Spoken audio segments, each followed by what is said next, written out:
Hello, thank you so much for joining me today. We are talking about something that lights up every piano student's eyes, scales and chords. So maybe it's not the most popular topic ever, but it is incredibly important, and I hope that by the end of this video you will agree with me. So why exactly should we learn scales and chords? We're good students, we do what our teachers tell us to. Our teachers tell us to practice chords and scales, and we say, okay, if I really have to. But does it really help us with anything? Because in the beginning it feels so disconnected from what we're doing in our pieces. It feels like it's maybe not actually helping us very much. But in the long run, if you can trust the wisdom of people who've gone before you and who are a few steps ahead in the learning process, it really can help you understand your music on a much deeper level. The best comparison that I can think of is playing music without understanding our scales and our keys and our chords is a bit like going on vacation and learning enough of the native language to be able to order a coffee and to be able to say thank you politely when they give it to you, but you don't really understand much beyond the sphere of interaction that you have.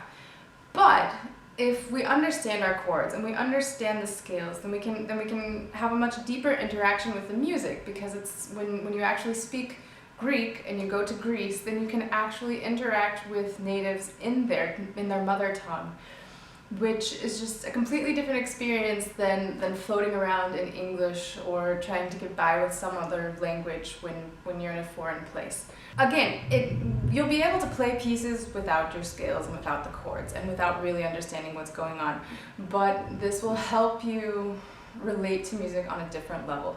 So I have a few examples from 3 pieces today. Today I thought we could stick to C major just to kind of simplify things and to draw a few connections between the scale and the chords and what's happening here. So be sure to stick around for the end, because we're going to have an exercise that's probably not at all what you're expecting, that will help us learn our chords in a bit more of an organic way, in a more interactive way, and perhaps more rewarding than just playing your chords right after you practice your scales.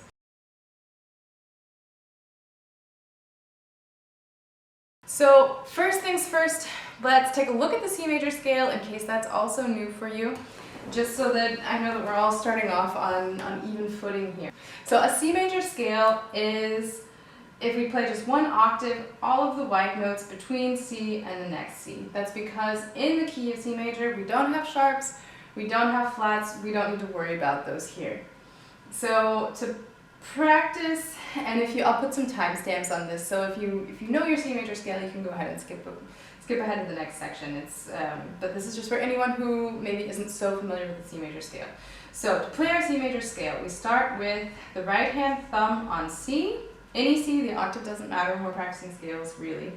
And then we play 1, 2, 3, 1, 2, 3, 4, 5. And then we go back down.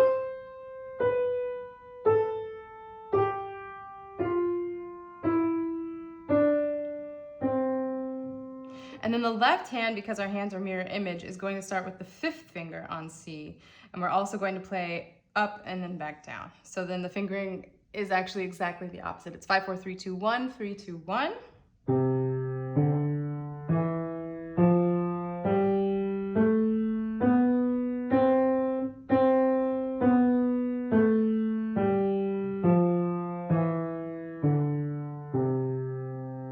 Good. Okay, and then if you've never played your scales hands together, an easier step for getting started hands together is actually to play in contrary motion, which means that the hands play in opposite directions.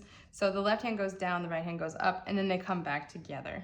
The advantage of playing in contrary motion is that the hands always have the same fingering. So it's 1, 2, 3, 1, 2, 3, 4, 5, and then we go back.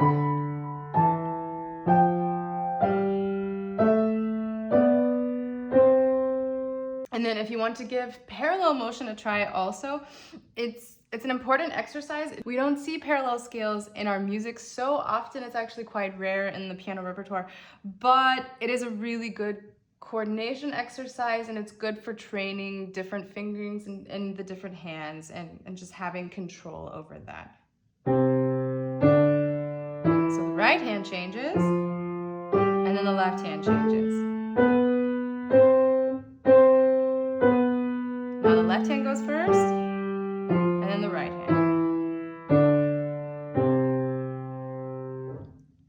And then once one octave is no problem, then you can start to do 2 octaves and 3 octaves and 4 octaves. And you can start to go faster, which is of course going to be really useful for when we're learning our pieces and when we're trying to do things that move a bit more quickly. Okay, so that's the C major scale. Now let's take a quick look at what we call the diatonic chords. Diatonic just means all of the chords that fit within our C major key. And so we can do that first in what we call root position by playing C. Then we just skip a key and go to the E, and we skip another one and go to G. This is our C major chord, if you're not familiar with this already. C, E, G. And then we just slide everything up, all on the white key. So this is D minor, E minor, F major, G major, A minor, a B diminished chord, and then we're back to C major.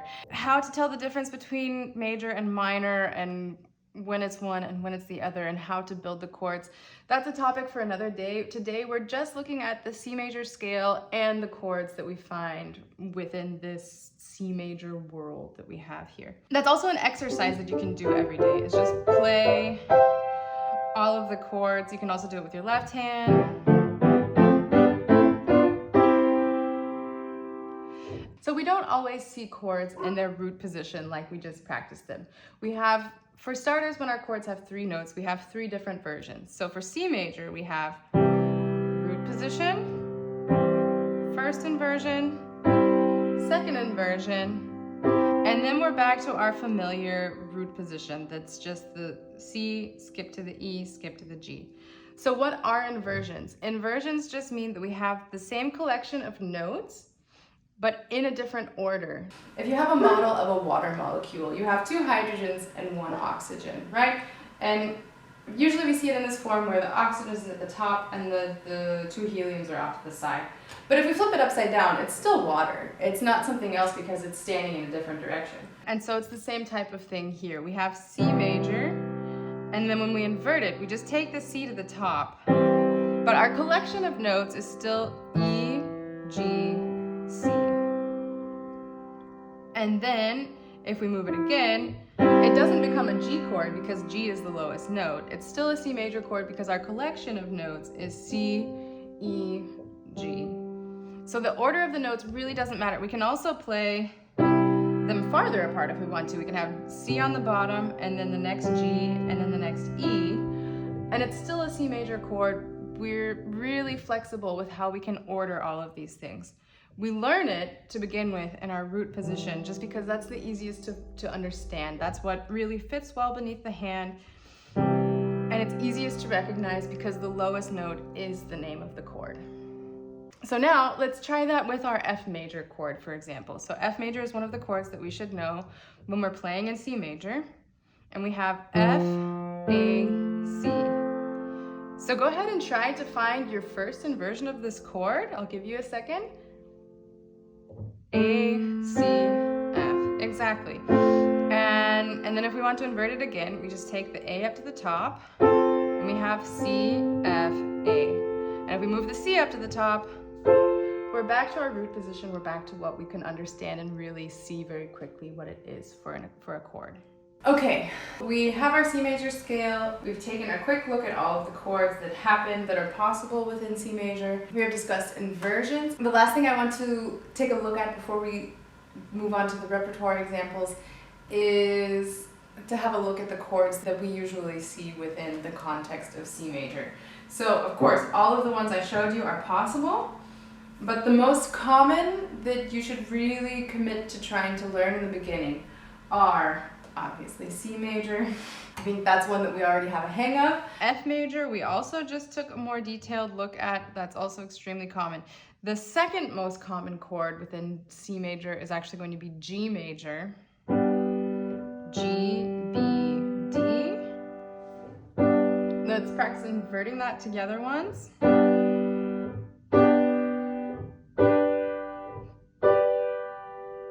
Very good. A minor, we're going to be needing first inversion, second inversion, back to root position. D minor, we're also going to need, so we have D, F, A, first inversion, second inversion, back to root position. And now we're ready to take a look at the pieces.